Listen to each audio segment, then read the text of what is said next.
Spring is over and we're already a couple of weeks into summer. While I reset the main areas downstairs and tend to my garden, it's time for another quarterly check-in as I continue my journey toward a slower, simpler life with a touch of Victorian charm here and there. If you saw my quarter one review, you'll know I've been trying to weave more slow living rhythms and gentle Victorian-inspired habits and aesthetics into my days this year.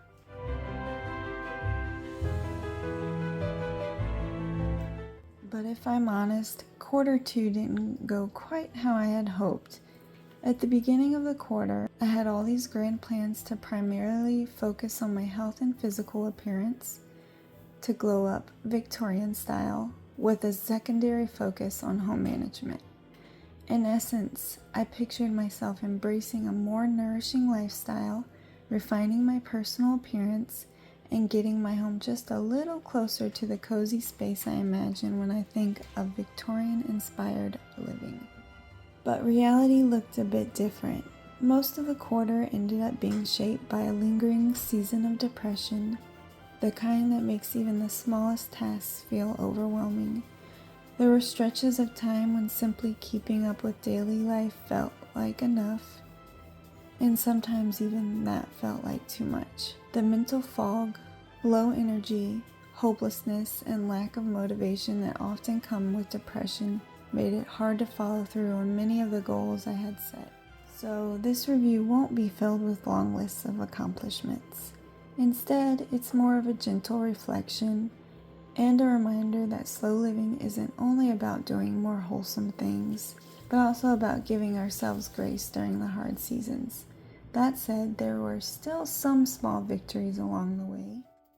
Let's start with my biggest ongoing project, quitting nicotine. I'm not completely nicotine-free yet, but I'm still vape-free, and I've stayed committed to using the patch instead of going back. It's not the finish line I had hoped for by now, and I have gained several pounds since I quit, but it's still forward progress, and honestly, I'm proud of that. When it comes to my diet, well, I haven't exactly turned into a Victorian kitchen expert just yet. I didn't try any new recipes from Mrs. Beaton's book of household management like I had hoped, and I definitely haven't refined my meals to be more nourishing or whole food based. If I'm being completely honest, my eating habits are still just as haphazard and unhealthy as ever, but there's always room for improvement moving forward. As for movement, consistency has been hit or miss. I haven't started a formal exercise routine, like taking a morning walk in true Victorian fashion, but I have managed to stretch almost every weekday morning, which feels like a small but meaningful start. I've also been making more of an effort to step outside and wander our backyard, enjoying the warmth of the sun, my growing garden, and all the critters. It reminds me of the Victorian idea of taking the air for health and vitality. There's a certain poetry in standing barefoot on dewy grass, listening to birdsong, and letting time slow to a crawl. And when it comes to rest, this is probably where I've made the most quiet progress. I've been doing a much better job of actually sitting down and taking breaks when I need them. I've had to. Depression is a huge demotivator. I'm also usually getting a solid 7 to 8 hours of sleep each night. There have been a few nights where I accidentally left my nicotine patch on and it caused some really restless sleep. And each time it took me a few days or more afterward to catch up and feel rested again. But overall, I'm learning to honor my body's need for rest more than I used to. My Victorian-inspired glow-up hasn't fully taken shape yet, but I've kind of started laying some of the groundwork, at least. Because Victorian hairstyles are too elaborate for me, I've decided on a couple of simple, everyday hairstyles that I want to make part of my routine. A flip tail or a half up, half down look. I already wear this flip tail quite frequently, but I'm now intentionally committing to it. I still need to get in the habit of actually styling my hair each day, but at least I have a starting point now. Wardrobe-wise, I've slowly started refining my closet. I picked up a few pieces from Goodwill, mostly some pretty tops with vintage floral prints. I haven't fully settled on a specific personal style just yet, but I know I'm drawn to a cottagecore feel, especially long dresses and skirts, plus vintage florals and layers that feel comfortable and romantic. The Victorians wore a lot of layers. As for physical appearance related self-care, overall I want to present myself with the quiet grace of a Victorian lady. Even though most Victorian women didn't really wear makeup, I do. So I thought a good compromise would be finding a more natural look. I have found a new eye makeup look that I like, but it's not quite as natural as I had envisioned, but I'm going for it. And I started taking powdered collagen in my coffee for healthy hair, skin, and nails, as well as for joint, bone, muscle, and tendon support. I'm still getting into the habit of taking that daily like I want to, though. Other than that, I have not been consistent with maintaining neatly manicured nails or shaving regularly or weekly face masks like I had originally intended. But I remind myself that even in that era, beauty routines were often built over time through habit and care. On the homemaking front, I had hoped to start refreshing different spaces in our home with a more Victorian-inspired aesthetic during Q2, but that didn't really happen.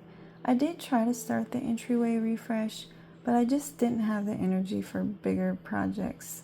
However, right at the start of this new quarter, I finally began my whole house decluttering and refresh process. I even decided to let fate help me choose where to start by using Wheel of Names, and it landed on the dining area instead of the entryway I had originally planned at the beginning of Q2. In the garden, though, I did make some exciting progress. Back in April, I set up 4 raised beds, and my crops have been doing so well. Not everything has gone perfectly. My sweet peas didn't survive after I tried to transplant them to give them more space, and a few other plants struggled in the one corner of a yard that tends to flood after heavy rain. But overall, watching my little backyard garden grow with my son has been such a bright spot in an otherwise difficult season, and I thank the good Lord for it. I didn't get around to setting up the flower garden beds on either side of our patio like I had originally planned. I think we're going to eventually install concrete or pavers there instead to cut down on the dirt being tracked inside, though. And when it comes to home and life management routines, I haven't made any progress refining the Victorian-inspired daily rhythms that I started experimenting with last fall. Those will have to wait for another season, perhaps this quarter.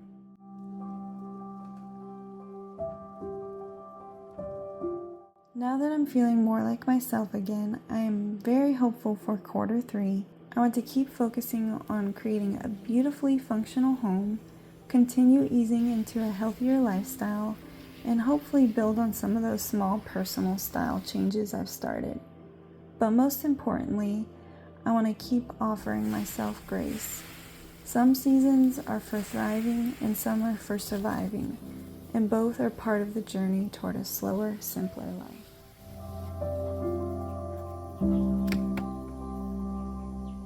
This journey towards slow and simple living isn't always picture perfect. Some chapters are slow because life feels full and beautiful, and other times they're slow because we're just doing our best to keep going. Either way, we're still on the right path, and Lord willing, I'll see you again in a few months for the next update, hopefully with more tangible progress, right?